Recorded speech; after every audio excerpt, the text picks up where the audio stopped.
Amigas, amigos, buenos días, noches, tardes, según como nos estén viendo.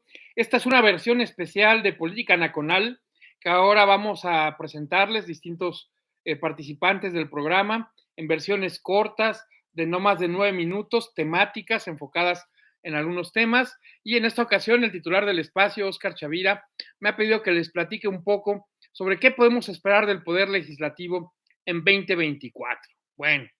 Primero recordemos que según la teoría somos una república, esto es porque el poder se fragmenta en distintos ámbitos de decisión.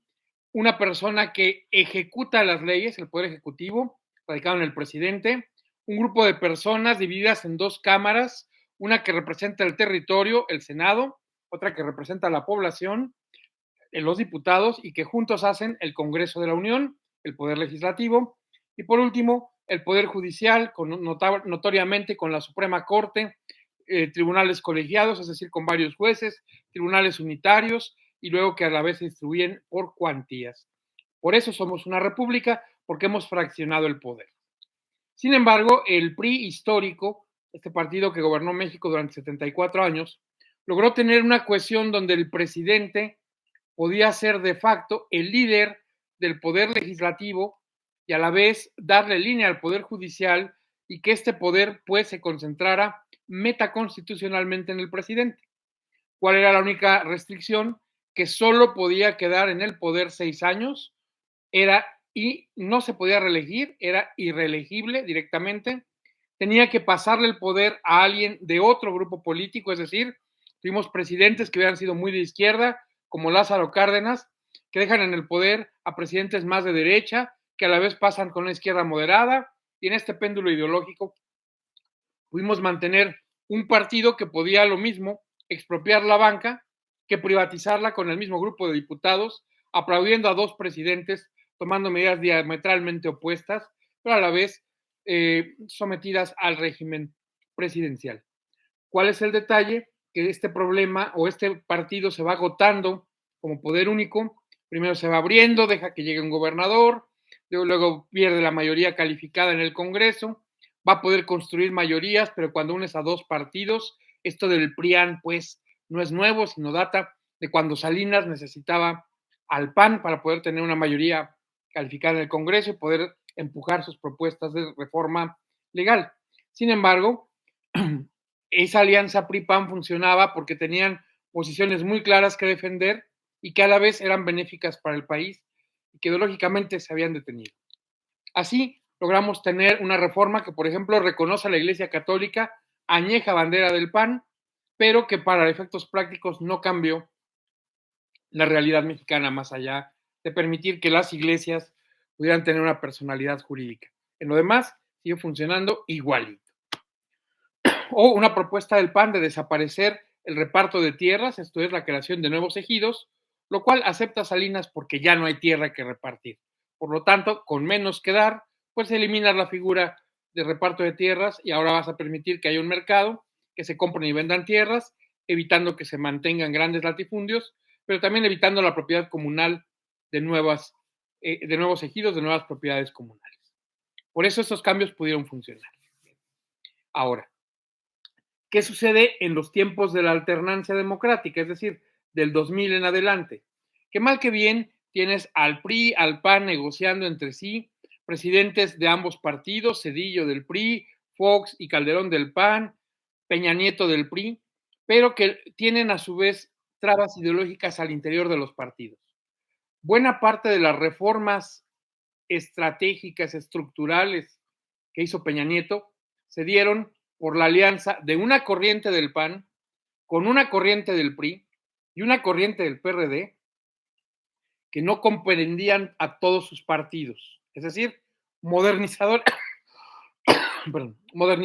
o grupos afines de un lado y del otro podían encontrar puntos de acuerdo. Así pues, la reforma energética la construyen PAN y PRI entre ellos. La reforma laboral tiene una intervención de los perredistas que piden ciertas cosas que el PAN acepta dar, pero no del todo, y que el PRI se suma, pero también no del todo. Pero estos grupos modernizadores en cada partido logran construir una mayoría legislativa que puede funcionar adecuadamente.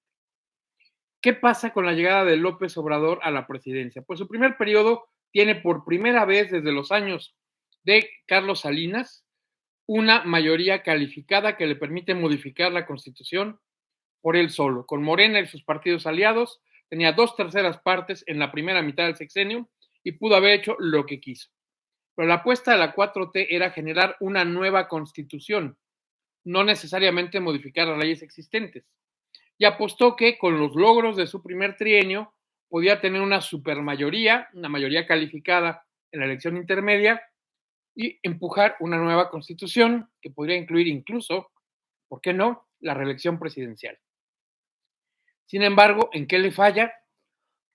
Que tiene sí una mayoría, pero simple. Pierde la mayoría calificada, ya no puede modificar la constitución por sí mismo y mucho menos llegar a hacer una propuesta de una constitución totalmente nueva. Y con esto, y sin capacidad de negociar, hay dos maneras de empujar las reformas legales.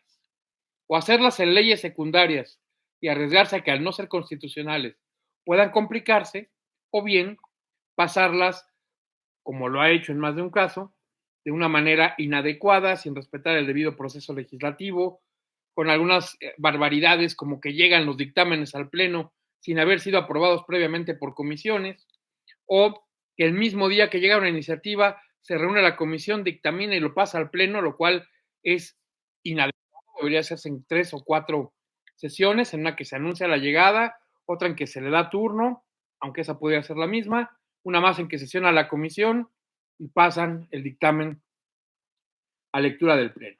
Esto se puede hacer de distintas formas, pero lo hicieron de las peores maneras posibles.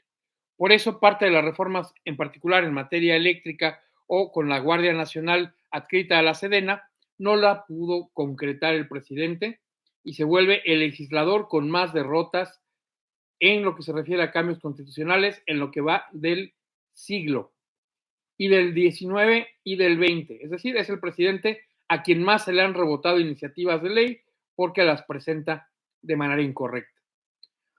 Intentó pues llevarlo a la corte y nombrar 3 ministros que estuvieran afines a él, pero aún así 2 de ellos decidieron que hay cosas que son demasiado puercas para aprobarlas, que no se hacen los procedimientos adecuados y que esto invalida el propio marco legal. No porque sean enemigas de la 4T o se opongan al presidente porque no lo quieran, simplemente porque hizo las cosas tan mal que ni ellos pueden decir que están bien hechas. ¿Qué podemos esperar con la legislatura siguiente? Bueno, pues recordemos que de los 500 diputados, casi 460 van a buscar su reelección. De los 128 diputados, 96 ya dijeron yo quiero quedarme en mi curul, en mi escaño, y van a buscar el voto popular. De ustedes y de nosotros depende que les demos oportunidad de quedarse o decidamos desplazarlos y traer a alguien de otro partido a que ocupe su curul. Esto no es nuevo, ¿eh? Recordemos que en la elección intermedia, por ejemplo, a Porfirio Muñoz Ledo, que había sido un gran presidente de la Cámara, su partido decidió ni siquiera hacerlo candidato. Y otros que confiaban en su victoria, como Javier Hidalgo, le ganó Margarita Zavala, un distrito que estaba previamente ganado para Morena, perdido ante el PAN. Esto lo vamos a ver mucho en el siguiente periodo electoral, cuando algunos que busquen la reelección sean desplazados por recién llegados o incumbentes. Así que no olviden, amigos, amigas, el Congreso es su voz si ustedes se hacen escuchar. Aprovechemos que diputadas, diputados, senadoras y senadores están muy atentos a las redes sociales y tienden a hacernos más caso si hacemos buen ruido. Ya lo vimos en las reformas constitucionales, donde la presión social logró que mayorías del PRI y PAN se mantuvieran unidas para poder tirar las reformas. O, como lo vimos recientemente en el Congreso de la Ciudad de México, en que Ernestina Godoy, la fiscal general de la ciudad, buscaba su reelección y la perdió precisamente por la presión social sobre los diputados opositores en la Ciudad de México. Eso, amigas, amigos, nos toca a nosotros. Que el Congreso sea nuestra voz implica que no dejemos de hablar, presionarlo y hacérselo sentir. Esto fue Política Nacional, versión corta sobre el legislativo. Seguimos pendientes y muchas gracias.